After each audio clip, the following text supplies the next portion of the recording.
Hello everyone, আশা করি আপনারা সবাই ভালো আছেন। আজকের রেসিপি হচ্ছে কিভাবে আমরা গাজর দিয়ে বাড়িতেই সহজে হালুয়া তৈরি করব। তো প্রথমে আমরা আমাদের প্রয়োজন মতো যতটা আপনাদের ইচ্ছে ততটা পরিমাণের আপনারা গাজর নিয়ে নিন। তারপর গাজরগুলো ভালো করে গ্রেট করে নিন। গাজরগুলো গ্রেট করার পর প্রয়োজনীয় জিনিসপত্র আপনারা হাতের কাছে নিয়ে নিন, যেমন চিনি, গুঁড়ো দুধ, লিকুইড দুধ। আর আপনাদের যদি পছন্দের কোনো ড্রাই ফ্রুটস থাকে, যেমন কাজু বাদাম, নর্মাল বাদাম, কিশমিশ, খেজুর ইত্যাদি ইত্যাদি আপনারা হাতের কাছে নিয়ে রাখুন। তারপর আমরা একটা কড়াইয়ের মধ্যে সাদা তেল দেবো। আমার কিশমিশ পছন্দ শুধুমাত্র, সেই কারণে আমি শুধু কিশমিশটাকে ভেজে নিয়েছি।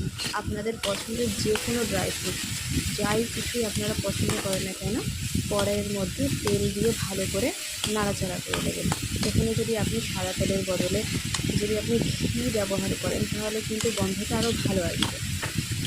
তো তারপর আমরা ভাজা হয়ে গেলে ড্রাই ফ্রুটসগুলোই একই কড়াইয়ের মধ্যে আর একটু পরিমাণে তেল দিয়ে, যদি আমাদের তেলের প্রয়োজন হয় তেল দিয়ে আমরা কী করব, গ্রেট করা গাজরগুলো ভালো করে আমরা নাড়াচাড়া করে ভেজে নেব। এখানে গাজর আপনি যত ভালো করে ভাজবেন এর মধ্যে থেকে কিন্তু গাজরের যে একটা কাঁচা কাঁচা গন্ধ থাকে সেটা আর আসবে না। তো আমাদের এখানে গাজর ভালোভাবেই ভাজা হয়ে গেছে। তার মধ্যেই আমরা এখনও ড্রাই ফ্রুটস দিইনি, এর মধ্যে আমরা লিকুইড দুধ দিয়ে দিয়েছি। এখানে আপনারা কি করবেন, লিকুইড দুধটা কতটা দেবেন, গাজর যেন ঝাঁপিয়ে যায় এই রকম করে আপনারা লিকুইড দুধটা দেবেন। তারপর আমরা এর মধ্যে একে একে করে চিনি দিয়ে দিয়েছি। বাড়িতে কদমা ছিল বলে আমি কদমাও দিয়ে দিয়েছি। যদি আপনি বেশি চিনি পছন্দ করেন, মিষ্টি জিনিস পছন্দ করেন, তাহলে আপনি দিয়ে দেবেন।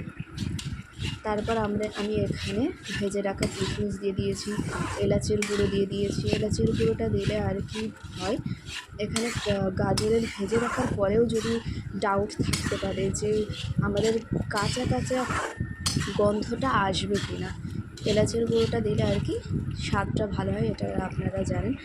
তারপর আমি ভালো করে নাড়াচাড়া করে নেব। ভালো করে নাড়াচাড়া করার পর যখন 80% মতো গাজর থেকে ভালো করে শুকিয়ে যাবে লিকুইড দুধগুলো, তখন কি করব, 10 টাকা দামের যে নর্মাল পাওয়া যায় আমুল দুধ দোকান থেকে, প্যাকেট দুধ আপনি গাজরের ওপর ভালো করে ছড়িয়ে দেবেন। ভালো করে ছড়িয়ে দেওয়ার পর ভালো করে আমরা নাড়াচাড়া করে নেব।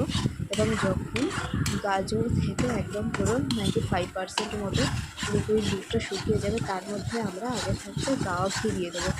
গাওয়া ঘি দিলে কী হয়, গাজরের সেন্টটা আরও খুবই ভালো হয়। একটা কথা মাথায় রাখবেন, গাজর কিন্তু এমনি থেকেই মিষ্টি হয়।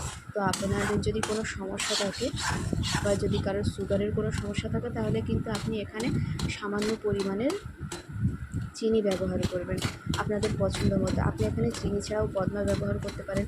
যদি আপনার গুড় পছন্দ হয় আপনি গুঁড়ো ব্যবহার করতে পারেন। তো আশা করি রেসিপিটা আপনাদের সবাইয়ের ভালো লাগলো। তো সবাই লাইক, কমেন্ট, সাবস্ক্রাইব করে পাশে থাকবেন। আর যদি নতুন কোনো ভিডিও আপনারা দেখতে চান বা আপনারা এমন কোনো রেসিপি খেতে চাইছেন যেটা কীভাবে তৈরি করবেন না করবেন, বা অনলাইনে দেখেছেন কীভাবে করে কিন্তু আপনি সেভাবে করার সাহস পাচ্ছেন না, তাহলে আপনি অবশ্যই আমাকে কমেন্টে জানান। আমি অবশ্যই রেসিপিটির সাথে নিয়ে আসবো। শেষ পর্যন্ত ভিডিওটা দেখার জন্য অনেক অনেক থ্যাংক ইউ।